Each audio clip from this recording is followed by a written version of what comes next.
जननी तुम आदि शक्ति तुम ही जग की पालनहार।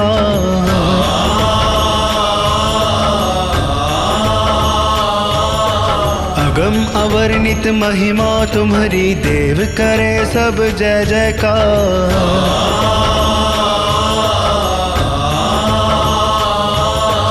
अगम अवर्णित महिमा तुम्हारी देव करे सब जय जयकार। विवर्णा चंचला कृष्णा दीर्घा च मलिनांबरा विमुक्त कुंतला रुक्षा विधवा च विरल द्विजा काकध्वजरथारूढा विलंबित पयोधरा शूर्पहस्तातिरुक्षाक्षी धूतहस्तवनान्विता।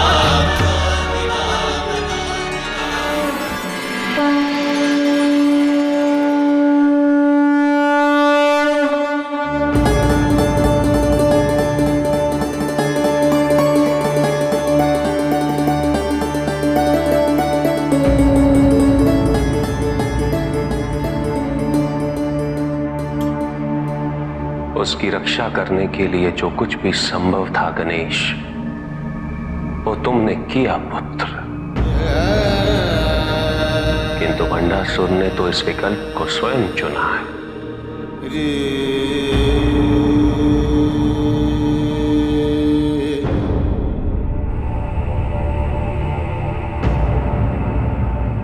देवराज, हमें महादेव को दिए गए वचन का सम्मान करना चाहिए। ये अस्त्र शस्त्र विनाश लीला आरंभ करेंगे और ये उचित नहीं होगा देवराज। शांत! शांत!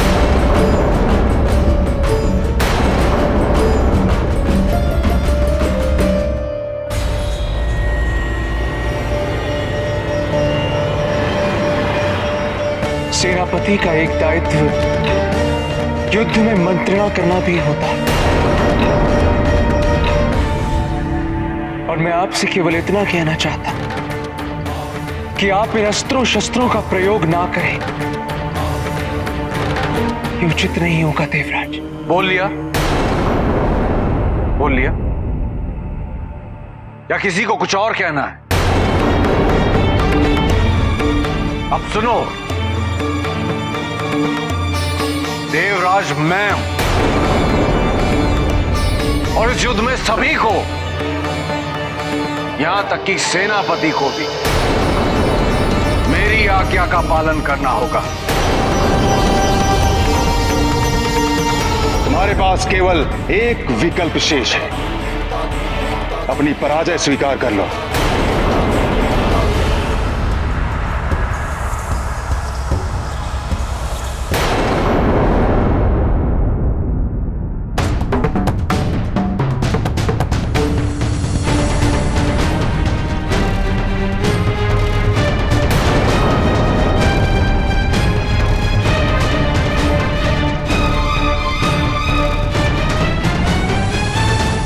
मुझे अपनी पराजय स्वीकार है।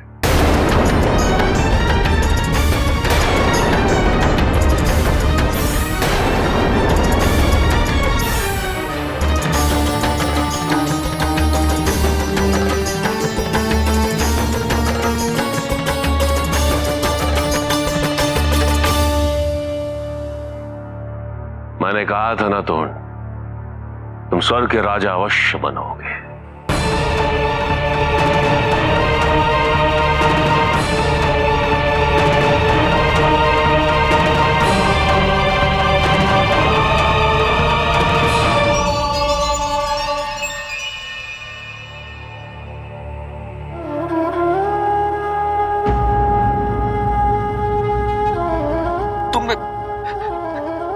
तुमने मेरी रक्षा करने का प्रयत्न क्यों किया मित्र?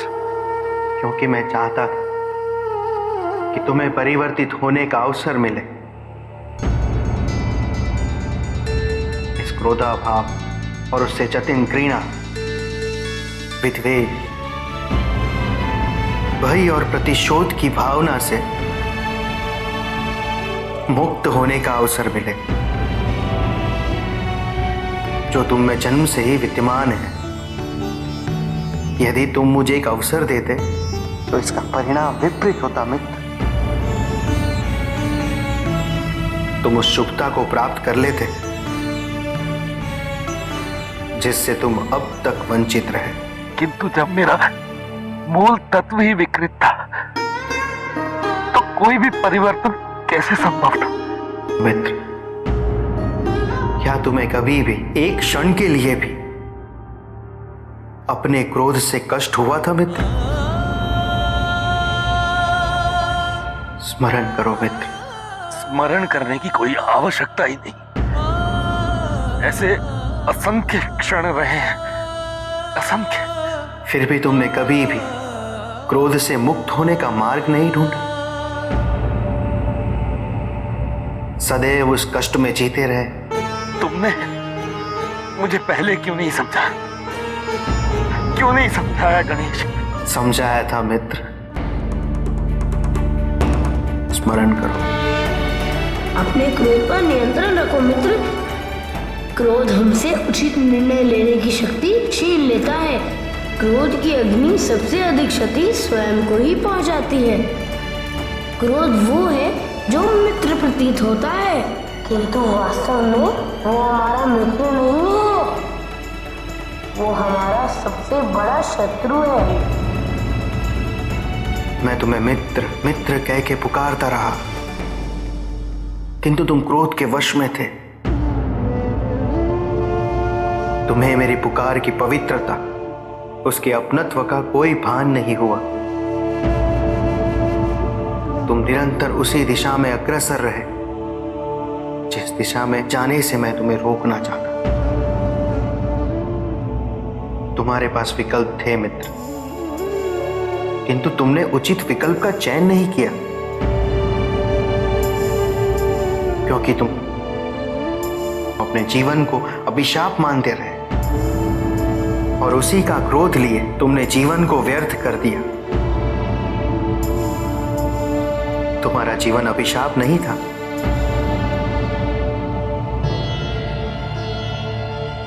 जीवन कभी अभिशाप नहीं होता। उसे हम क्या बनाते हैं यह हम पर निर्भर करता है। तुम्हें एक और अवसर मिला था जीवन को वरदान बनाने का, जब तुमने पिताजी की तपस्या की। स्मरण है? उस तपस्या को करते करते तुम अपने क्रोध पर विजय पा चुके थे, मुक्त हो चुके थे, किंतु जब वरदान मांगने का समय आया तो पुनः शक्तिशाली होने का वरदान मांगा, शारीरिक बल का वरदान मांगा, जिन्होंने तुम्हारे उस क्रोध के तत्व को और भी प्रज्वलित कर दिया। यदि तुम मन की शांति का वरदान मांगते तो कदाचित तुम्हारे जीवन में कोई समस्या ही नहीं होती। यदि क्रोध ही समस्या थी तो वो तो दुर्वासा ऋषि विश्वामित्र या स्वयं महादेव का भी स्वभाव था। जिस भस्म से मैं निर्मित हुआ वो भस्म स्वयं महादेव के क्रोध से ही उत्पन्न हुई थी, तो मुझे ही ये दंड क्यों? मेरे ही क्रोध में ऐसा क्या दोष था? तुमने महादेव के सद्गुणों से कभी कुछ सीखने का प्रयत्न नहीं किया। ऋषि दुर्वासा या ऋषि विश्वामित्र के सद्गुणों से सीखने का प्रयत्न नहीं किया। जल सदैव नीचे की ओर प्रवाहित होता है, यह जल का स्वाभाविक गुण है। तपस्वी व्यक्ति अपने मन को जल की भांति तरल तो रखते हैं, किंतु उसे पतन की ओर जाने से भी रोकते हैं। यहीं पर क्रोधहीन होना उनके लिए आवश्यक होता है, क्योंकि क्रोध व्यक्ति के उत्थान में बाधक बनता है। मित्र, तुम्हें ऐसे अवसर मिले थे कि तुम क्रोध से मुक्त हो जाते